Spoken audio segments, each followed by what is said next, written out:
Saturdays till 3 in the same booming place since 1952.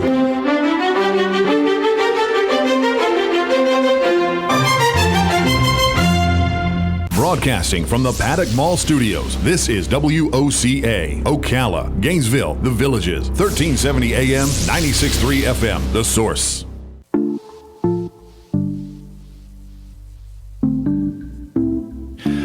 All right, 20 minutes after 11 o'clock. I have a thought, Robin. I don't think we have the capacity to live vicariously through a robot.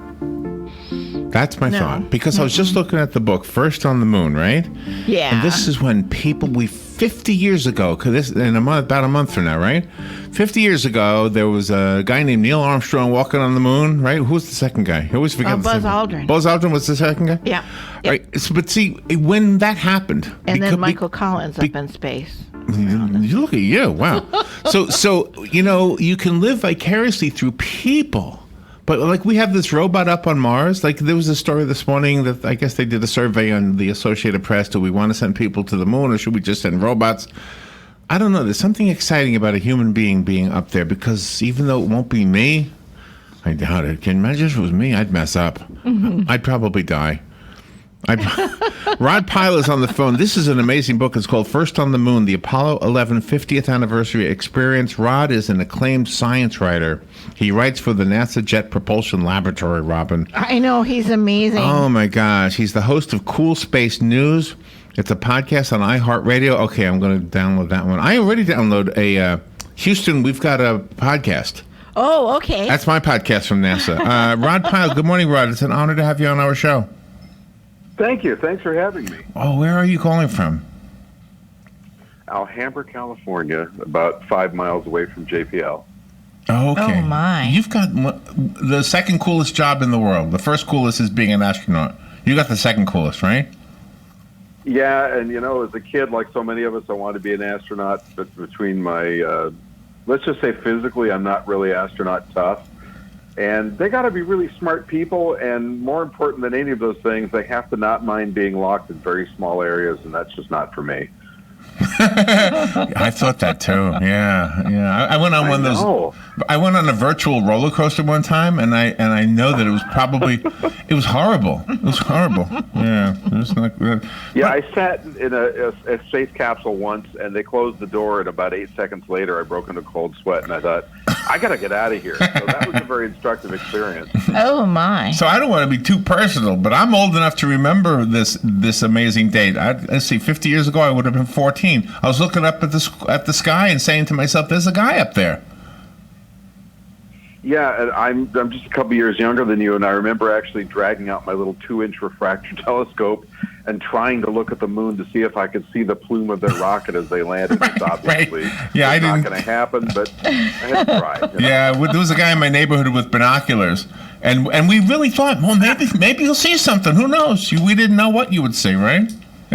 Well, there were actually people that later said, I don't believe they landed because I couldn't see them with my binoculars. And you think, a spacecraft is really tiny in comparison to the moon. And when you realize that the only part of that rocket was 363 feet tall, only the last 13 feet of that actually returned with the crew. What an incredible effort to get this mission completed. Isn't that amazing? But all of the people that worked on this project, the Apollo project, and then especially for getting the humans to the moon and land and return, they're all so amazing. They just all work together, and I just can't imagine that ever happening again. It was an incredible time in terms of the uniting of people behind this goal, 400,000 of them. And when you interview those folks, it's like talking to combat veterans. They remember like it was yesterday. It was this incredibly intense effort. Yes, people were united in this. The public less so. If you look at the public opinion polls, the support then was on average about the same as it is now, about 50-50. But I think if you go to a company like SpaceX or you go to a company like Blue Origin, Jeff Bezos' rocket company, and tour the plant and talk to the people, if you go to Jet Propulsion Laboratory or other NASA facilities and talk to people there, they are really united behind this goal. It's a lot of hard work. The money's not always great. And the level of devotion and passion of what they're doing is still really, really high. It's just the public and political support that's needed to pay for this that's what we're going to have to look at and address. The book is really well done. I want to make sure the listeners know we want to focus on the book. The book focuses on the event, but we want to focus on the book because it's such a well done book. For everybody, one of you is going to get the copy they sent us. The rest of us have to go buy it, including myself. One of the things I wanted to ask you about in the book is a photograph of Margaret Hamilton, the director of software engineering, and she's standing next to a stack of papers. Yes. And we saw the we saw the movie Hidden Figures. Yes. And I think the one thing that we didn't know is how many women were actually behind the scenes for this whole thing. We didn't know. I don't know why we did this to ourselves, keeping it a secret, but we did, didn't we? Yeah, kind of. And I don't think it was anything deliberate. I think it was just the kind of mindset of the 60s moving forward. You know, it took a long time to begin to diversify and integrate the workplace. And I think the mindset of the era just sort of carried along with the history. It wasn't something that people made a big deal about until some authors did. And then you said, oh, this was a more diverse workforce. That said, I think Margaret Hamilton was the only person in her division that was a woman. And she was really an outlier at that time. And she said later, I think it's actually harder in some ways for women to enter this field now than it was when she did, because she said, it was so out there, people just kind of scratched their heads and said, well, okay, I guess she's one of us. That's fine that she's a woman. She said now she feels it's actually in some ways more challenging, which I thought was fascinating. Is that right? And you also have different documents that you include in the book, reproductions of, not the originals, and all the photographs and all the trajectories that you have listed in there. It's amazing. Yeah, and it's fun to go get that stuff. I had done a lot of it for some previous projects I was working on when I had to go to the archives and crawl around and look for this stuff. And there's one incident in particular that was really incredible. I was at the Houston archives in Clear Lake, and I was crawling around in these dusty shelves, literally on my hands and knees up about 8 feet above the ground. And I saw behind this box this green ledger, like a ledger book. And I thought, what's that doing there? So I pulled it out and opened it up. With trembling hands, realized I was looking at Gene Kranz's logbook from Apollo 13. Wow. And I was right on the page where he wrote in red pencil, this is where we lost the oxygen tank. So I took it to the archivist and I said, hey, you been looking for this? And she said, oh my God, we thought it was lost completely. And Wow. It was for years. But it was just up in this dark little corner. And I thought for a moment, eBay. That's not okay. So I left empty-handed, but it was satisfying just to find it. You're tempted, yeah. That moment with Kranz, yeah. Oh my gosh! Well, you have given us all a wonderful book to remember this. What is the actual 50th anniversary date? July 20? July 20th is the anniversary of the landing, and July 16th is the anniversary of the launch. Oh, okay. So, yeah. My gosh, if you can just relive these. You know what we are told sometimes, like when we carry on, because you can see the rockets from here. And not real clearly, but we're in Ocala, so if it's a clear day, you can see the rockets that launch.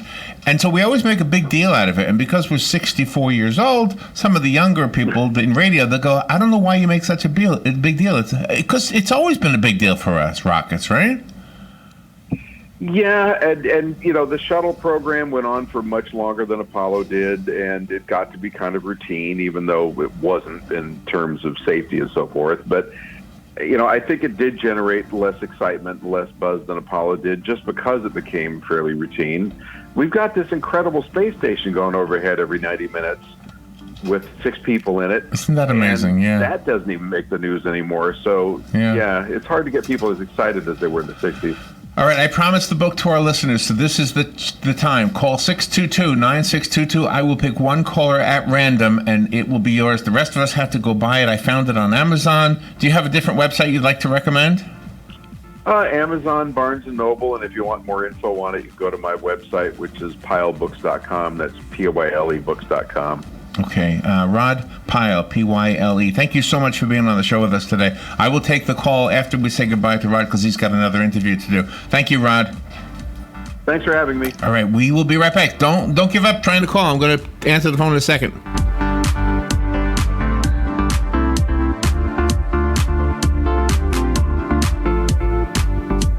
Yeah, do this. Sorry. All right. know. I want to take the call on the air.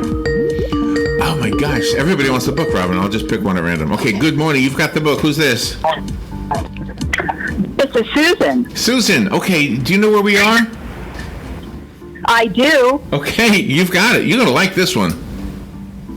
I'm going to love it. Thank you so much. You're welcome. It'll be waiting for you. Have a great Okay. All righty. Have a great day. Thank you. Yeah, that's a popular one, Robin. Everybody wanted that one. Oh, my gosh. Great Okay. book. Well, I broke the rules a little bit. I went over the news, but... All right, we'll be right back. This is The Source, WOCA.